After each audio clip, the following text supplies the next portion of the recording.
네.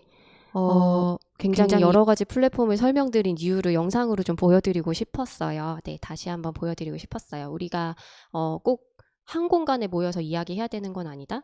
20만 명이 동의하는 공간이 필요할 수도 있지만 좀 더 지역에서 가깝게 우리 문제를 얘기하고 내 주변의 사람들과 함께 해결을 논의할 수 있는 공론장, 시민참여 플랫폼이 있을 수도 있고 필요에 따라 다른 공간이 있을 수도 있고 되게 다양한 공간들이 열려 있다. 그리고 그런 것들이 지금 이런 과정들이 좀 더 다양해지고 있다. 라는 말씀을 드리고 싶었고요. 이제 민주주의 서울의 운영 경험을 들려드리려고 해요. 그리고 여러분이 바로 서울의 제안가가 되실 수 있다는 이야기를 드리고 싶습니다. 마지막에 이제 영상에 나왔던 이제 서복경 선생님께서 프로세스가 이제 고도화되고 있는 단계다. 좀 복잡해진다 이야기 하셨는데 사실 제가 약간 좀 복잡한 이야기를 할 수도 있어요. 그렇지만 최대한 쉽게 말씀드릴 테니까. 그리고 왜 이렇게 사실 좀 여러 단계를 거치고 있는 거지? 이런 의문이 드는데 좀 구체적으로 답변을 드리도록 하겠습니다. 네, 민주주의 서울은 서울의 공론장이라는 슬로건으로 운영을 했습니다. 2017년 10월에 시범 운영을 했고요. 서울시와 시민이 이제 함께 우리 일상에 영향을 미치는 제도와 정책을 제안하고 결정하고 함께 실행하는 플랫폼입니다. 그리고 제안과 어떤 의제를 선정하는 것, 그리고 토론의 전 과정에 시민들이 결정권을 가질 수 있도록 운영 체계를 만들었습니다. 그리고 이 과정을 아무도 모르게 하는 것이 아니고요. 예를 들면 담당자만 알고 있는 것이 아니라 이게 어떻게 진행되고 있다. 예를 들면 아까 광화문 1번가나 국민생각관 같은 경우에 이제 제안이 지금 올라왔고 뭐 예를 들면 몇 명이 공감했고 이게 지금 올라온 지 며칠이 됐고 다음 단계는 어떤 거고 이런 프로세스들을 되게 소개를 많이 해주고 있는데요. 이건 최근에 일어난 변화입니다. 그런 변화들을 민주주의 서울 2017년에 처음 기획할 때 FD에서 많이 작업을 했어요. 이런 과정들을 투명하게 공개해야 한다는 것. 그래서 시민들이 내가 참여했을 때 이 참여에 나의 노력이 어떻게 반영되는지 알 수 있게 하자 이런 고민들을 했고요. 네, 저희가 민주주의 서울을 만들 때 그리고 서울시에서 같이 했던 고민들은 크게 이런 질문들이 있습니다. 1,000만 명 이상이 살고 있고 굉장히 바쁜데 이 사람들이 어떻게 쉽게 참여할 수 있을까? 이건 코로나 이전의 일이지만 네, 우리는 그래도 바쁘고 사실 좀 네, 더 만나기도 어렵고 그런 도시에 살고 있잖아요. 그리고 정치에 무관심한 시민들, 인터넷에 익숙하지 않은 시민들의 목소리를 담아내려면 어떻게 해야 될까? 그다음에 제안이나 민원, 청원을 넘어서서 변화를 시민들이 정말 직접 만들어 가려면 어떤 구조를 만들어야 될까? 이런 고민들을 했습니다. 그래서 저희가 이 플랫폼을 운영하는 입장에서 말씀을 드리면 시민들은 최대한 쉽고 단순하게 참여할 수 있도록 하자. 지금 내가 뭘 하고 있고 이게 어떻게 반영이 되는지 알려주는 거죠.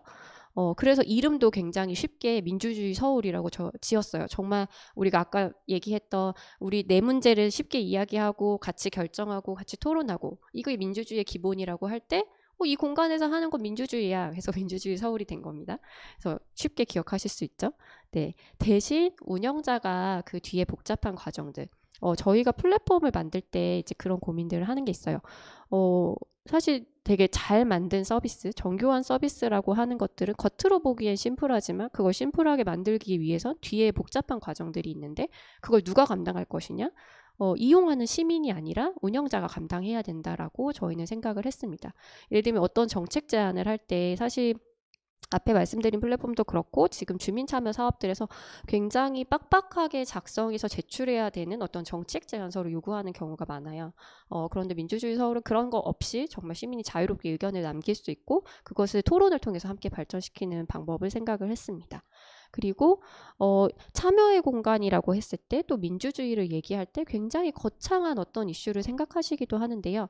저희는 그런 큰 이슈도 중요하지만 내 문제, 우리의 문제, 일상의 이슈들을 다뤄보면 좋겠다. 그래서 이게 정말 우리의 일상을 바꾸는 경험이 될 수 있다라는 걸 알려드리자라고 생각을 했고요. 이 참여의 경험이 익숙하지 않은 분들 여전히 많으세요. 사실 저도 이런 일을 활동을 하고 있기 때문에 이걸 잘 알고 있지 그냥 동네 주민으로 돌아가면 동네에서 주민 참여 사업은 너무 참여하기 어렵고 어떻게 해야 되는지도 잘 모르겠거든요. 그럴 때 이제 저희가 생각한 건 그런 거죠. 정말 이런 정보가 없고 문제의 어려움을 겪고 있지만 참여하지는 못하고 있는 분들을 직접 찾아 나서자. 네, 그래서 직접 찾아가는 기회들도 얘기를 했고요. 마지막으로 좀 이 제안이 토론이 되고 실행이 되기까지 여러 가지 단계가 있는데 그 단계들을 만든 이유는 어렵게 하려고 그런 게 아니고요. 더 많은 사람들의 의견을 모아서 이게 실제 많은 사람들이 관심을 갖고 있고 또는 많은 사람들이 참여하지 않더라도 우리 사회에서 굉장히 중요한 이슈고 그래서 이걸 정말 함께 해결해야 할 방법을 찾는 거다. 그런 과정을 이제 시민들이 같이 참여하면서 공론을 형성해 나갈 수 있도록 만들었습니다. 네. 앞에 설명드린 플랫폼도 그렇고 민주주의 서울도 그렇고 지금 시대가 변화하고 있다고는 하는데 이런 주민 참여, 시민 참여 또는 어떤 정책을 만드는 과정에서 가장 많은 불만, 시민도 그렇고요. 공무원분도 그렇고요. 기관도 느끼는 불만이 하나 있어요. 제안하라고 해서 제안했는데 왜 정책이 안 되지? 이런 고민들 많이 하실 거예요. 그럴 때 이제 쉽게 나오는 얘기가 제안의 수준이 너무 낮다. 이런 얘기 하는데요. 이건 같이 해결할 수 있는 여러 가지 방법이 있어야 된다는 거. 왜 제한이 수준이 낮을까? 예를 들면 내가 겪고 있는 문제는 정확히 얘기할 수 있지만 이 문제를 어떻게 해결해야 되는지 사실 어떤 정보나 정책을 잘 모르는 사람이 구체적인 얘기를 할 수가 없거든요. 그럴 때 그러면 제한의 수준이 너무 낮아서 안 되겠어요. 이건 그냥 당신 문제예요 라고 하고 치부할 것이 아니라 이 제안에서 이 제안이 정책이 될 수 있도록 정보를 제공하고 시민의 의견을 같이 모으고 이런 기획과 지원이 필요하다. 이게 저희가 생각한 답변이고요. 또 비슷한 예지만 개인의 의견일 수도 있다라는 거죠. 그러니까 보통 어떤 정책 제안을 했는데 나는 이게 우리한테 굉장히 필요한 제안이라고 생각해서 했는데 기관 입장에서 봤을 때 그건 되게 제안하신 선생님만 겪고 있는 문제인 것 같은데요. 선생님은 혼자의 의견인 것 같은데요. 이렇게 얘기하시진 않지만요. 이제 그런 경우들이 있죠. 동료 시민들도 그렇죠. 그건 나랑 좀 생각이 다른데, 의견이 다른데. 그렇다고 하면 토론을 통해서 정말 이게 나만의 생각인지, 우리가 동의할 수 있는 생각인지, 이런 공론을 형성하는 과정을 거칠 수 있겠다. 그리고 기관의 입장에서는 예를 들면 그런 거예요. 어떤 담당 부서에서, 예를 들면 청년정책 부서에 뭐가 있을까요? 이제 청년의 범주를 약간 벗어나는 사람들이 와서 어떤 이야기를 할 수 있어요. 제안을 할 수 있어요. 그럴 때 담당 부서가 할 수 있는 이야기는 그건 저희 담당이 아니라서 해결할 수가 없는데요. 이런 이야기를 하시죠. 민주주의 서울에서는 그런 답변을 들려드리지 않기 위해서 다양한 조직들, 다양한 기관, 서울시의 여러 정책부서, 산하기관들이 참여하고 협력하는 방식으로 시민의 의견에 대응해야 된다. 이런 원칙들을 세우고 있었고요. 다른 한편으로는 이런 변화의 과정들, 우리가 굉장히 큰 의미에서 시민 참여와 민주주의에는 모두가 동의를 하죠. 그거 싫어요 하는 경우는 거의 없죠. 그런데 실제로 아까 말씀드린 것처럼 사람마다 생각하는 건 굉장히 다 달라요. 그리고 이런 지금 제가 말씀드린 시민 참여를 통해서 함께 토론하고 결정한다라고 하는 것이 기존에 굉장히 어떤 수직적인 조직 또는 안정적인 어떤 의사결정 과정을 갖고 있는 공공기관 같은 조직에서는 굉장히 번거롭고 어려운 일이죠. 왜냐하면 사람을 모은다는 것, 모아서 이야기를 듣고 같이 결론을 내린다는 거 굉장히 많은 시간과 비용이 드는 일이거든요. 노력이 필요하고요. 그럴 때 이런 변화들을 가능하게 하기 위해선 참여도 필요하지만 조직 내부에서 어떤 협력을 이끌어내는 이런 동인도 필요하다. 그래서 이건 이제 기관 내부의 과제이기도 하지만 시민들이 지원하고 이 과정에 관심을 가질 때 더 효과적으로 만들어질 수 있다라고 고민을 했고요. 저희는 이런 시민 참여 플랫폼을 만들면서 고민했던 이런 고민들이 단순히 오프라인에서 이뤄지던 토론을 온라인에서 한다. 이런 것이 아니고요. 참여의 방법과 영역을 확장하면서 정부와 시민이, 공공기관과 시민이 새롭게 소통하고 협업하는 방식이고 그런 장이라고 보고 이 질문들을 던졌고 사업을 운영을 했습니다. 그런 의미에서 던져진 질문들이고요. 네. 쉽게 이제 저희가 세운 모델에서는 그 1단계 모델에서는 시민은 제안을 하고요. 의견을 내고요. 또 서울시도 제안을 합니다. 서울시의 제안은 서울시가 묻습니다 라는 이름으로 진행을 했고요. 시민의 의견을 묻는 거예요. 서울시도. 그러니까 이 공간 안에서는 서울의 제안가로 똑같은 거죠. 서울시민도 서울의 제안가, 서울시도 서울의 제안가로. 그래서 이렇게 제안을 묻고 여기에 많은 사람들이 참여해서 공론을 형성하고 이런 같이 소통하고 이 과정을 투명하게 공개하고 결정함으로써 우리는 정부가 서울시가 정책을 이렇게 결정하고 있구나. 이걸 알고 또 그 결정이 내려지기까지의 정보들을 확인하면서 이해를 하고 또 때로는 더 나은 대안을 제시하기도 하고 그런 경험들을 통해서 신뢰를 만든다고 하는 거죠. 그 신뢰가 소통 이런 공론장에 참여하는 과정을 통해서 만들어질 수 있다고 생각을 하고요. 이 그림이 이제 조금 더 자세하게 정리를 해 놓은 것입니다. 지금 이 그림 같은 경우는 2019년 그림이어서 일부 이제 조금 디테일이 바뀐 부분들이 있는데요. 예를 들면 시민은 제안을 하고요. 그래서 저희가 제안을 할 때 이것은 단순히 그 민주주의 서울이라는 플랫폼에 들어와서만 이루어지는 게 아니라 오프라인에서 직접 시민분들을 만나서 하는 워크숍 같은 것까지 포함을 하고요. 이 제안을 받으면 그래서 그 제안에 50명의 다른 동료 시민들이 공감을 해주면 담당 부서에서 검토를 합니다. 이 정책이 실행할 수 있을 것 같습니다. 때로는 비슷한 정책이 실행 중입니다. 참고하겠습니다. 때로는 지금 제도나 법으로 여러분의 제안을 실행하기는 좀 어려울 것 같습니다. 이런 답변을 받게 되고요. 이 과정에서 이제 시민들은 알게 되는 거죠. 단순히 된다 안 된다가 아니라 나의 의견이 뭐 이미 실행되고 있다면 그 관련 정보를 얻는 것이고 안 된다고 하면 왜 안 되는지 이유를 듣는 것이고요. 그렇게 되는 경우도 있고 그런데 때로는 지금 어떤 제도나 법으로는 안 되지만 사실 새로운 문제이거나 또는 이 제도를 넘어서서 제도를 바꿔야 되는 경우도 있잖아요. 그럴 때 저희는 이 부서가 어떻게 답변했는가와 관계없이 500명 이상의 공감을 얻으면 지금 올해는 100명인데요. 100명 이상의 공감을 얻으면 의제선정단이라고 하는 회의에서 이 시민의 제안을 서울시민 모두와 함께 토론하는 장을 엽시다. 이런 회의를 진행을 했습니다. 그래서 100명이 얻으면 의제선정단으로 가고요. 의제선정단에서 하는 일은 시민의 제안을 아까 말씀드린 것처럼 더 많은 서울 시민들이 함께 토론할 수 있는 의제인지 아닌지 보고 토론할 수 있는 의제로 조금 더 발전시켜서 기획을 하고요. 이 과정에서 서울시가 갖고 있는 정책 현황, 어떤 정보들, 지금 사회적으로 이야기되고 있는 대안들 이런 것들을 모아서 토론 콘텐츠로 만들어요. 그게 공론장을 기획하는 것인데요. 그래서 공론장이 열리면 이제 온라인에서 시민 토론을 하기도 하고요. 때로는 이제 그게 진짜 이렇게 글이나 말로 토론할 것이 아니라 실제 좀 실행을 해보고 그 결과를 놓고 정책화 여부를 결정해야겠다라고 할 땐 실험장을 열기도 하고요. 이렇게 토론이 열렸을 때 이 토론에 1000명 이상이 참여하면 시장이 답변하게 됩니다. 이 시장이 답변하는 건 사실 이 과정의 메인이라기보단 좀 상징적인 과정이라고 이해를 해주시면 될 것 같아요. 그러니까 서울시장이라는 서울시의 최고 이제 대표인 거죠.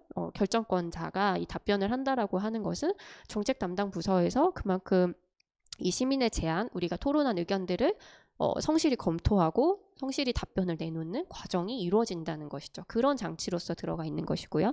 이렇게 답변이 공개가 된 다음에 또 그 실행 과정을 실행 결과를 이 플랫폼을 통해서 공개하도록 하고 있습니다. 그리고 다른 한편으로 서울시가 제안하는 것 같은 경우는 이제 서울시가 어떤 정책을 도입하려고 할 때 이 정책을 도입하는 것에 대한 시민들의 찬반 의견 때로는 어떤 뭐 개선 사항을 받는다거나 우려점을 묻는다거나 이런 것들을 하고 그 토론을 거쳐서 이제 또 결과를 발표를 하고 실행을 하고 이런 프로세스를 갖고 있습니다. 이 프로세스에서 각 단계에서 여러분이 직접 참여하실 수 있습니다. 어려운 거 아니고요. 회원가입 조금 해야 되지만 그냥 SNS로 로그인하시면 되고요. 여러 가지 그 단계가 있는데요. 이 과정을 말씀드리는 건 그거예요. 아까 저희가 처음 고민한 게 있잖아요.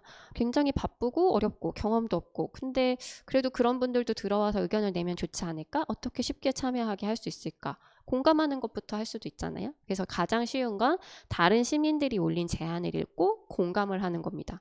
여기도 결혼식이 있네요.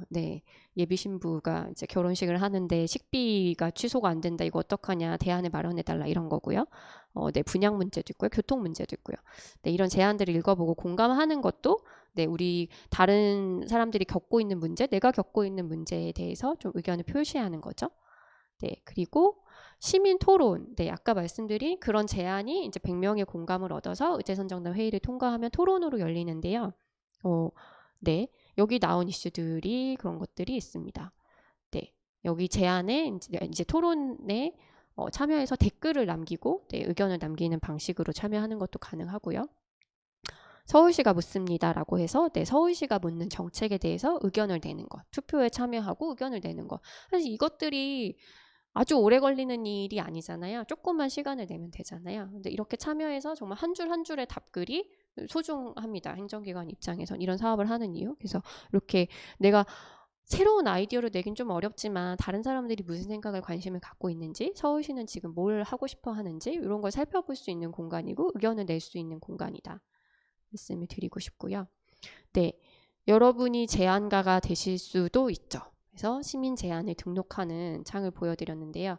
좀 간단합니다. 이 간단함의 기준은 어떤 거냐면 예를 들면 정책 공모전 또는 주민참여 예산의 예산 사업서를 내는 것, 그런 것에 비하면 매우 간단한 구조예요. 이제 공모전 같은 데 참여하면 아실 거예요. 참고 자료 붙이고 뭐 제안의 배경, 제안의 내용, 대안, 문제점 이런 것들 다 디테일하게 써야 되는데요. 물론 이 공간에도 그렇게 쓰시면 좋죠. 당연히. 내가 어떤 어려움이 있고 이렇게 해결이 됐으면 좋겠고 기존엔 이런 해법이 있었다. 그렇게 구체적으로 쓰면 많은 공감을 얻을 수 있죠. 그런데 다시 아까 말씀드린 대로 때로는 그렇게 쓸 수 없을 수도 있어요. 그럴 때 그런 이제 아주 구체적인 항목들을 다 쓰지 못하더라도 지금 나의 의견을 쉽게 이야기하실 수 있도록 최소한의 어떤 요청만 받고 있는 것이 민주주의 서울의 기본 방향이었습니다. 최근엔 이제 좀 그래도 좀 알림 서비스 이런 것들도 있고요. 네, 네, 이렇게 참여를 하면 그 과정마다 알림이 옵니다. 여러분한테 제안이 등록됐습니다. 그다음에 공감이 많이 얻어서 부서가 답변을 하면 부서가 답변을 얻었다고 알려주기도 하고요. 사실 이런 그 알림이 오고 답변을 하고 이런 것들이 이젠 좀 많이 익숙해진 과정이긴 한데 지난 2, 3년 사이에 그런 것들 하나하나 이제 새롭게 지금 시대가 변화하면서 정부 기관이 시민과 소통하는 방식이 변화하고 있는 과정이라고 보시면 좋을 것 같습니다. 처음부터 있었던 것이 아니라 우리가 지금 요구하고 참여하면서 하나하나 그 디테일들을 만들어가는 단계라고 보실 수 있을 것 같아요. 네, 제가 제안을 등록한 예입니다. 네, 스마트 싱싱이 운행 주차 가이드를 만들어요. 이런 제안을 예시로 써봤어요. 저도 오랜만에 한번 테스트 겸 여러분한테 보여드리려고. 그래서 여기 가서 쓰면 이렇게 지금 50공감 투표 중이라고 되어 있는데요. 제가 제 페이스북에 올렸는데 아무도 공감을 안 해주세요. 제가 여기 찾아와서 공감 좀 해주세요라고 하고 있는데 아무도 안 해주고 계세요. 그래서 좀 슬픈데. 그래서 내가 의견을 냈을 때 공감을 어떻게 얻을 수 있을까? 민주주의 서울은 그런 공감을 얻는 과정도 같이 지원을 해드리는 프로세스가 있었습니다. 네, 좀 구체적으로 이 하나하나의 과정들, 아까 지금 말씀드린 건 좀 내가 쉽게 참여할 수 있는 방법들이에요. 민주주의 서울이라는 시민참여 플랫폼, 민주주의 플랫폼에 내가 의견을 내고 공감에 참여하는 방법들을 말씀드린 거고요. 이제부터 이 초록색 배경 화면에 나가는 거는 빠띠와 서울시가 시민들이 제안이 정책이 되기 위해서 어떤 과정을 거쳐서 이 플랫폼을 운영했는지 말씀을 드리는 거예요. 이 과정을 보시면 여러분이 어떤 정책을 제안할 때 어떤 부분에 포인트를 둬야 되는구나, 어떤 부분이 좀 정리가 돼야 되는구나, 이런 것들을 생각해 보실 수 있을 것 같아서 소개를 드리려고 합니다. 민주주의 서울을 이제 온라인 플랫폼이라고 소개하시는 경우가 있는데 저희는 온오프라인이 연계되는 공론장이고 이것은 온라인 플랫폼으로 한정 지을 수 없다라고 말씀을 드려요. 왜냐하면 민주주의 서울은 실제로 저희가 이제 예를 들면 빠띠 활동가들이 10명, 서울시 공무원분들이 10분 이렇게 한 20명 정도가 운영을 한다고 하면 그중에 70%는 오프라인에서 시민들과 직접 만나서 소통하는 일들을 하고 있거든요. 예를 들면 시민 제안 워크숍이 그런 겁니다. 아까 말씀드린 제안을 이렇게 지금 오늘 우리 이렇게 민주주의 서울이란 공간을 알았잖아요. 그래서 스스로 찾아가서 제안을 남기는 분들도 있으시겠지만 사실 이런 공간이 있다는 걸 모르는 분들이 아직 서울에 더 많을 거라고 생각합니다. 그래서 저희는 직접 찾아갔어요. 예를 들면 1인 가구, 그다음에 아동 청소년들, 네, 어린이들의 놀 권리를 이야기하고 싶어하는 어린이들, 그다음에 장애인의 놀 권리 이야기하고 싶어하는 장애인들, 또 중도 입국 청소년들, 그리고 초기에는 이제 비혼 가정에 이제 비혼모들 뭐 이렇게 좀 이런 참여의 경험이 없지만 새로운 주제이고 새로운 정책 제안을 하고 싶어 하는 분들을 직접 찾아가서 저희가 참여를 요청을 드리고 제안을 모으는 자리들을 했습니다. 네, 그런 맥락에서 나와 있는 설명들이에요. 그래서 이렇게 이 제안을 통해서 했을 때 어떤 장점들이 있냐면요. 제가 여기 설명을 더 드릴게요. 우리가 만약에 오늘 민주주의 서울의 청년이라는 주제로 지금 여기 모인 분들이 가서 제안을 해요. 제가 사실 오늘 저희가 쌍방향 소통이 되면 해보고 싶었던 건데, 제안을 올리고 나는 어떤 제안을 올리는지 내 옆에 같이 있는 분들한테 이야기를 하는 거죠. 그러면 그 중에 우리가 이 제안이 좋은 것 같아. 그러면 요 같이 모인 사람들이 공감을 눌러주면 되잖아요. 그렇게 10개, 20개, 30개, 50개의 공감이 모이면 부서 답변을 받을 수 있죠. 그러면 이게 정말 때로는 서울시의 정책이 바로 될 수도 있고요. 때로는 좀 부족하다고 하면 다음에 또 보충해서 하면 되고, 이런 과정들을 경험할 수 있도록 시민제안 워크숍을 열고 진행을 했습니다. 거의 한 달 반에 1개 정도 꼴로 작년엔 진행을 했었고요. 올해도 이제 코로나 때문에 이제 온라인 중계로 이제 소규모로 이뤄지고 있긴 하지만 지금 현재 운영팀이 워크숍을 계속 진행을 하고 있습니다. 네, 그러니까 디지털 공간의 시민 참여라고 해서 이게 플랫폼을 열어놨다고 해서 항상 모든 분들이 알고 쉽게 참여가 되는 것이 아니기 때문에 진짜 이렇게 한 땀 한 땀 이 공간에 와서 진짜 어떤 이야기를 하실 수 있는 분들을 찾아 나가는 일들을 했고요. 네, 이렇게 제안이 모이면 제가 의제 선정단이라고 하는 회의가 열린다고 아까 말씀을 드렸는데요. 의제 선정이라고 하면 이제 이 전문가분들이 가끔 질문을 해주세요. 거기서 뭔가 토론을 할 거, 안 할 거 이런 걸 결정하나요? 네, 맞습니다. 할 걸, 안 할 걸 결정을 하는데요. 사실 중요한 건 이 단위의 가장 핵심적인 건 더 많은 토론이 일어나게 하는 것입니다. 의제 선정의 기준이 여러 가지가 있어요. 제안이 있을 때, 지금은 이제 100명 이상의 시민 제안이 기준인데, 이게 어떤 제안이 올라왔을 때 이게 우리의 일상생활에 파급력이 큰지, 또 시민들과 함께 토론해야 할 이슈인지, 그러니까 때로는 굉장히 전문적인 이슈가 있을 수 있잖아요. 예를 들면 뭐 수술실의 조명을 조도를 바꿔주세요. 이런 건 사실 조명 전문가와 의료 전문가들이 해결해야 될 일이겠죠. 그걸 이제 시민들하고 같이 토론할 수 없겠죠. 그런 기준에서 시민이 함께 토론하고 풀어야 할 중요한 문제인가? 또 일반 시민이 토론에 참여하기 적절한 문제인가? 그리고 이런 고민들을 할 때 저희는 이 기준이 어떤 제안들을 사실 배제하기 위해서가 아니라 아까 말씀드린 대로 작은 제안이라고 해도 이 작은 제안이 시민들이 같이 토론할 만한 이슈야. 이게 예를 들면 은평의 어느 한 동네의 문제이긴 한데 서울시의 다른 지역에서도 이런 이슈들이 있는 것 같아. 그럼 같이 얘기해 볼까? 어떻게 얘기해 볼까? 토론을 조금 더 발전시키는 거예요. 제안을 조금 더 발전시키는 거예요. 그래서 시민 제안 중에서 이 주제를 조금 때로는 좀 키워서 때로는 조금 좁혀서 의제화하는 것. 그 다음에 이거를 토론을 할 건지 직접 어떤 정책 실험을 할 건지 어떤 게 좋은 건지 이런 방안들을 내놓고 또 이거를 찬반 토론을 해서 진짜 찬성 반대를 가려서 당장 어떤 결론을 낼 것인지 아니면 아이디어를 모을 것인지 어떻게 하는 게 좋지? 어떻게 해야 시민들의 의견을 더 잘 알 수 있고 행정이 이걸 받아서 정책으로 만들 수 있지? 이런 고민을 하는 단위를 시민토론 의제선정단으로 꾸렸고 여기에는 이제 예를 들면 갈등 조정 전문가, 공론장 기획자, 그다음에 공무원 경험이 있으신 행정 경험이 있으신 공무원 출신의 분, 그다음에 청소년, 청년 이렇게 다양한 서울의 다양한 주체들이 참여해서 할 수 있도록 했고요. 이 선정단의 운영 방식은 이제 해마다 조금씩 개선이 되고 있기는 한데 그래서 제가 공통적인 사항만 말씀을 드리도록 하겠습니다. 네.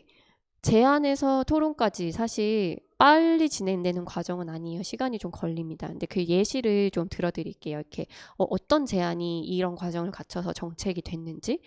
처음 민주주의 서울에서 열렸던 토론은 그 난임 부부에게 보건소에서 주사를 맞게 해달라는 제안이었습니다. 이 제안이 지금 당사자분들이 이걸 이해하실 수 있을지 모르겠는데, 예를 들면 난임 부부들이 그 난임 시술을 받다 보면 특히 이제 여성이 매일 주사를 맞아야 하는 시술을 하는 경우가 있어요. 그 주사가 굉장히 크고 자기 처방을 해도 자기 다리에 이제 자기가 허벅지 주사를 놓는 게 쉬운 일이 아니잖아요. 그래서 이제 매일매일 병원에 가야 되는데 이 비용이 비싸기도 하고 보통 이제 난임 부부들이 시술을 받는 건 난임 전문 병원 같은 곳이죠. 근데 이게 많지 않거든요. 그래서 찾아가야 돼요. 근데 회사에 다니거나 아이를 키우거나 이럴 때 그렇게 병원에 가는 게 쉽지 않잖아요. 그래서 비용과 여러 가지 어려움 이런 것들을 고려해서 난임 부부들이 보건소에서 이 주사를 맞게 해달라. 처방전을 들고 가면 약을 들고 가면 보건소에서 의사 선생님도 있고 간호 선생님도 있으니까 맞게 해주면 안 되냐 이런 제안을 하신 거예요.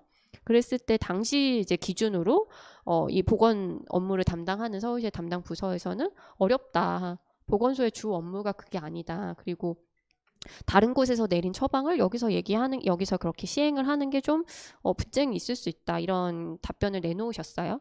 네, 이 뭐 옳고 그르고의 문제가 아니라 행정기관이 내놓을 수 있는 제도에 근거한 답변이었죠.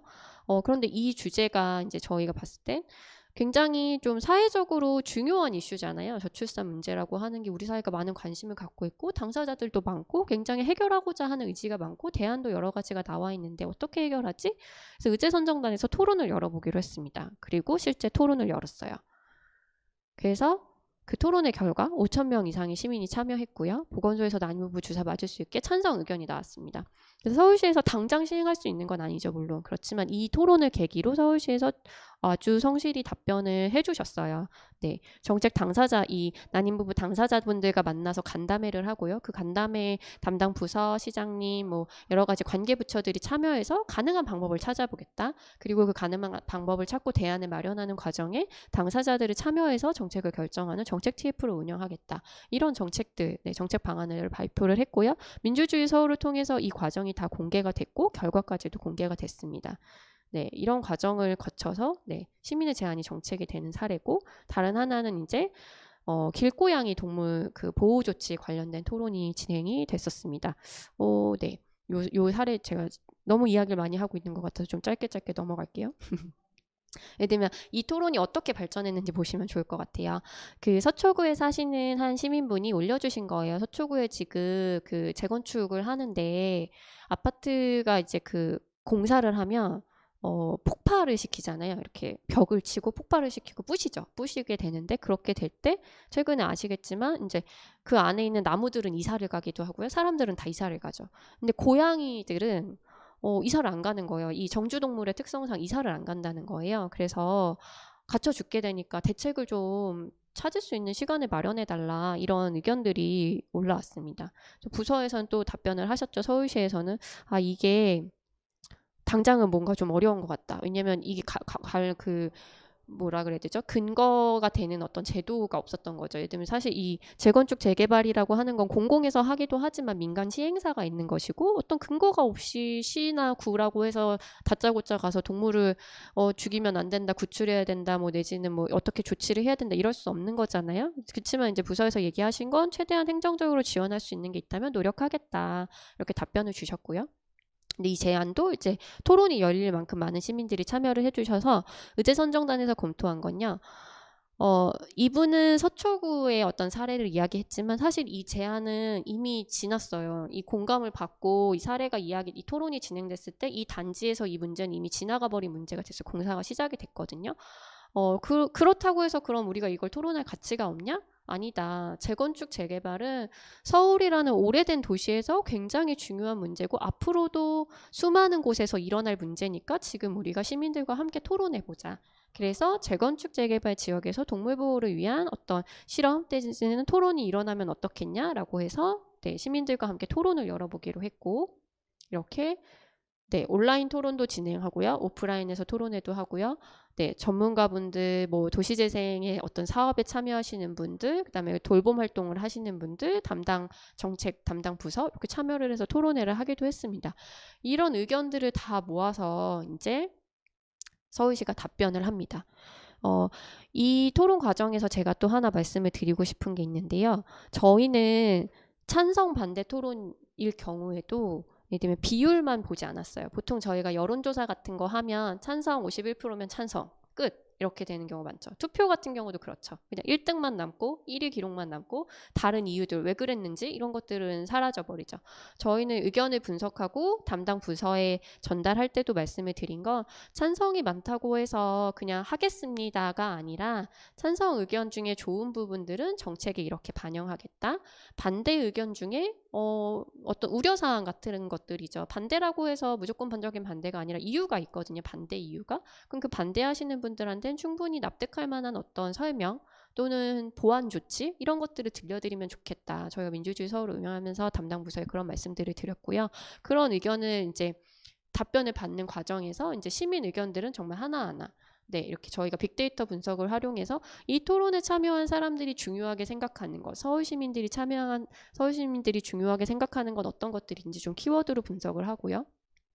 그리고 말씀드린 대로 서울시는 이런 의견 분석을 기반으로 답변을 마련하고 실행하는 과정들을 거쳤습니다. 이 제안 같은 경우는 이제 실제로 이제 예산 사업으로 반영되기도 했고 이제 조례 개정까지도 이어진 사례입니다.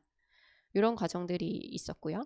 그리고 다른 하나 서울시가 묻습니다라는 코너가 있습니다. 기관은 정책에 대해서 시민들의 생각을 듣고 더 나은 정책을 만드는 과정인데요.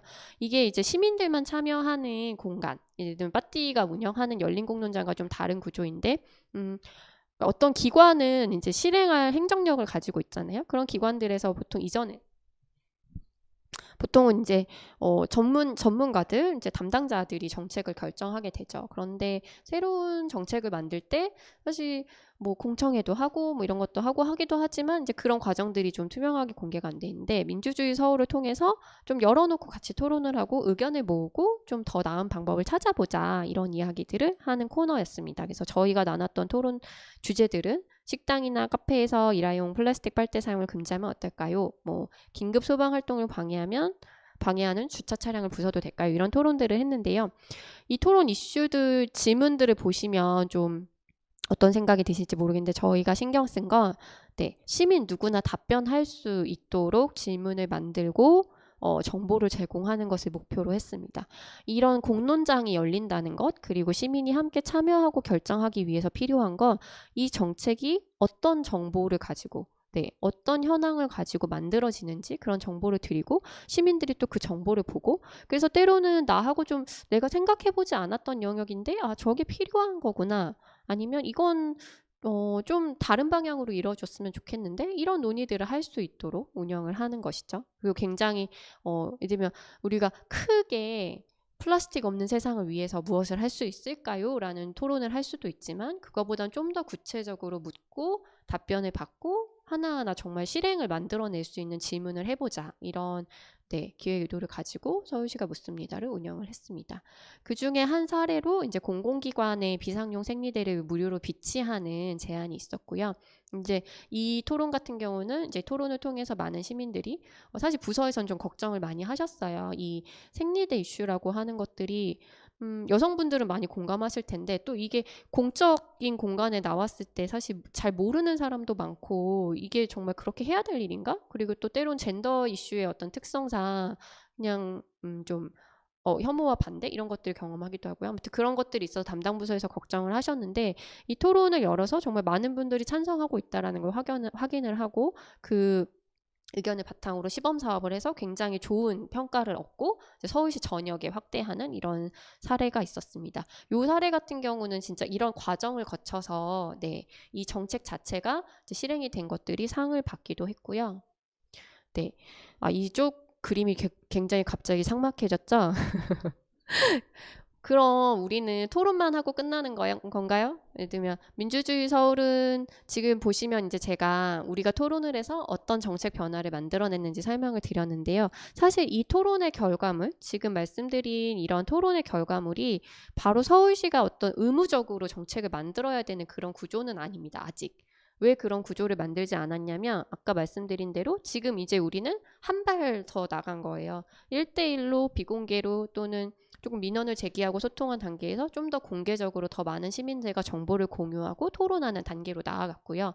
아까 말씀드린 100명의 어떤 동의, 1000명의 동의 이런 것들이 있는데 그리고 토론에 이제 뭐 5000명이 참여하고 이런 것들이 있어요. 그런데 이 토론에 5,000명이 참여했다고 했을 때 그런 질문을 되게 많이 받아요. 예를 들면 길고양이 보호 같은 경우 그거 길고양이 좋아하는 분들만 토론에 참여한 거 아니에요? 그걸 서울시가 좋아하는 사람들끼리 모여서 토론했다고 정책으로 하는 게 말이 돼요? 이런 질문을 진짜 직접적으로 받기도 하거든요. 그럴 때 저희가 답변 드리는 건 운영팀의 입장에서는 당연히 길고양이를 보호하시는 분들한테만 의견을 묻지 않기 위해서 저희는 최선을 다해요.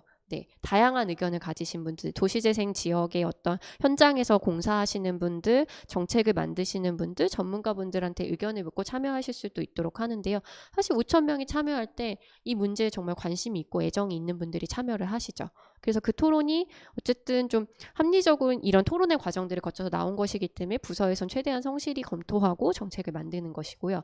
그런데 이것이 언제 어떤 결정력을 갖기 위해서 우리한테 충분한 숫자인가? 이런 것들은 더 토론이 필요하고 우리가 경험을 통해서 만들어 나가야 될 단계라고 봅니다. 그래서 민주주의 서울은 지금 또 우리가 함께 토론하고 신뢰를 쌓고 이런 경험을 만드는 1단계의 과정이 있고요. 이런 경험들이 쌓이고 아까 말씀드린 것처럼 사례가 더 많이 나오면 그것들을 이제 뭐 서울시의 어떤 예산 제정 과정, 수기 예산 과정으로 연결되기도 하는데 예산 제정 과정으로 넓혀 나가고 나중에는 아까 말씀드렸던 것처럼 다양한 기관들이 함께 협업해서 이제 문제를 해결하는 과정 이렇게 단계 나아서 정말 몇 년 뒤에는 정말 함께 토론하고 함께 결정하고 실행하는 이런 단계까지 나아갈 수 있는 큰 그림을 그리고 있었습니다. 네. 그래서 지금은 일상의 문제를 일상적으로 토론하고 정책을 만드는 이런 모토로 민주주의 서울이 운영이 되고 있다. 네, 말씀을 드리고 싶어요. 네. 그래서 아까 말씀드린 미래까지 갔다고 했을 때 민주주의 서울에서 우리가 무엇을 할 수 있을까? 지금은 뭐 예를 들면 제안 중심이고 이제 서울시가 묻고 토론에 참여하고 이런 건데 저희가 상상한 그림은 그런 거예요. 제가 은평구 구민이라고 하면 예를 들면 제가 민주주의 서울에 들어갔을 때 지금 은평구와 관련된 어떤 토론이 열리고 있어요. 왜냐면 이 동네 재활용 쓰레기장을 만든다고 한대요. 투표에 참여하시겠어요? 알림이 오고 어떤 안건이 있는지 알려주고 이런 것들이 뭐 예를 들면 시민뿐만이 아니라 서울시의 이제 생활 주민이라고 이야기도 하는데 서울에서 회사를 다니는 분들, 경기도에 살지만 서울에 회사를 다니는 사람들, 실제로 서울에서 굉장히 오랜 시간을 생활하는 사람들도 이 플랫폼에 참여할 수 있죠.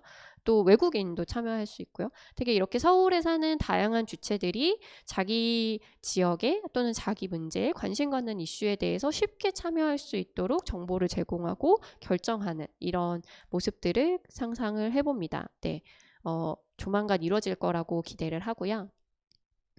저희는 이런 과정을 데모스 X라고 하는 오픈소스 플랫폼과 가이드를 만들어서 공개를 하고 있습니다. 민주주의 서울이라는 이제 사이트라고 해죠. 플랫폼을 만들면서 그 코드를 이제 공개를 해놓은 건데요. 네, 이 코드를 공개한 이유는 다른 게 아니고요. 예를 들면 지금 이제 다른 플랫폼들이 많이 생기고 있어요. 자치구에서 은평에서도 만들고 있다고 했는데 구마다 만들기도 하고 다른 지자체에서도 만드시는데 그럴 때 지금 조금 먼저 시작한 저희의 경험을 나누고 이 공통의 기반 위에서 더 어떤 시행착오를 좀 줄이면서 빨리 더 나은 모델을 만들었으면 좋겠다. 빠띠가 이제 디지털 기술을 활용해서 민주주의 기반을 만든다는 건 그런 의미인데요. 그런 민주주의 서울은 이런 과정도 만들어 둔 게 있습니다. 네. 그래서 다시 제안하기로 돌아왔어요. 오늘 이제 여기 참여하신 분들이 어떤 이슈에 관심이 있는지, 어떤 제안을 하고 싶은지 제가 그렇게 이야기를 못 나눠서 좀 아쉬운데요. 네. 만약에 저희가 나중에 이제 다시 만나서 이 워크숍을 하게 된다면 이런 걸 해보면 좋을 것 같아요. 지금 여기 올라온 제안 중에 우리가 어떤 제안에 공감을 했는지, 공감한 이유가 있다면 어떤 것인지, 내가 경험한 문제여서 나의 문제여서 또는 나의 문제는 아니지만 우리가 함께 해결해야 될 문제여서 또는 뭐 서울시가 진짜 관심을 갖고 해결해야 될 주제라서 여러 가지 이유가 있잖아요. 이건 다시 내가 제안가로 돌아가면 다른 사람들이 공감을 가질 수 있도록 또는 내가 정말 어떤 어려움을 겪고 있는지 아주 좀 잘 써주면 좋겠다. 네, 그럴 때 공감을 얻을 수 있겠죠. 그리고 더 나은 제안을 위해선 좀 문제 상황을 분명히 이야기한다. 대안이나 해법이 있다면 제시한다. 그리고 이게 이제 진짜 정책이 되기 위해선 혼자 이야기하면 끝나면 안 되고요. 공감과 확산을 위해서 동료를 찾고 함께 토론하면서 공통의 의견과 대안을 마련하는 활동들을 이어가야 될 것 같습니다. 이게 민주주의 서울이라는 공간을 이용해서 이루어질 수도 있고요. 그냥 지금 오늘 여기 유튜브에 접속한 여러분들이 사실 화상회의에서 모여서도 할 수 있는 일이라고 생각해요. 디지털이라는 건 그런 점에서 약간의 문턱을 넘으면 더 많은 사람들이 더 쉽게 참여할 수 있잖아요. 그래서 그냥 나 혼자 얘기하고 끝내지 말고 이런 공간에 참여해서 직접 얼굴을 보지 않았거나 나랑 친분은 없지만 비슷한 관심을 갖고 있는 시민들하고 이야기를 해볼 수 있으면 좋겠습니다. 네, 시민참여 플랫폼과 공론장, 여러분이 제안가가 될 수 있다는 이야기는 여기까지 설명을 드릴게요. 아까 제가 툴킷 이야기를 했는데 예를 들면 지금 그리고 제가 같이 사람들을 모아서 이야기를 해보면 좋겠다는 말씀을 드렸는데 빠띠가 이제 공론장을 기획하고 운영한 경험, 시민참여 플랫폼을 운영한 경험들을 툴킷이라는 이름으로 툴킷.빠띠.coop에 들어오시면 보실 수 있어요. 되게 구체적으로 우리가 제안 워크숍을 한다고 하면 뭐부터 시작해야 되지? 이런 질문부터 시작해서 섭외하는 방법, 행사의 진행, 행사에서 어떤 이야기를 해야 될지 이런 것들을 되게 구체적으로 적어뒀거든요. 그래서 이런 것들을 좀 이용해서 여러분이 작게 또는 주변에 있는 분들과 함께 진짜 좀 참여하는 활동들을 같이 해보시면 좋겠다는 말씀을 드리고요. 이 가이드는 정답은 아닙니다. 네, 정답이 아니라 빠띠가 시민분들과 같이 만들었던 경험을 담은 것이고 여러분들이 이 플랫폼, 이 툴킷을 사용해 보시고 좀 더 이렇게 바뀌면 좋겠다. 이런 의견을 언제든지 제안해 주시면 저희도 적극 반영을 하겠습니다. 저희는 이런 툴킷이 각 지역별로 아니면 어떤 의제를 갖고 있는 단위별로 다양하게 만들어졌으면 좋겠다. 예를 들면 은평의 시민참여 플랫폼이 만들어진다면 은평의 시민참여 플랫폼 운영 가이드가 있을 거고요. 또 은평 청년센터가 하는, 은평 청년들이 하는 공론장 가이드가 만들어질 수 있을 것이고요. 이런 것들이 되게 다양한 버전으로 다양한 영역에서 만들어지면 좋겠다라고 생각을 하고 활동을 하고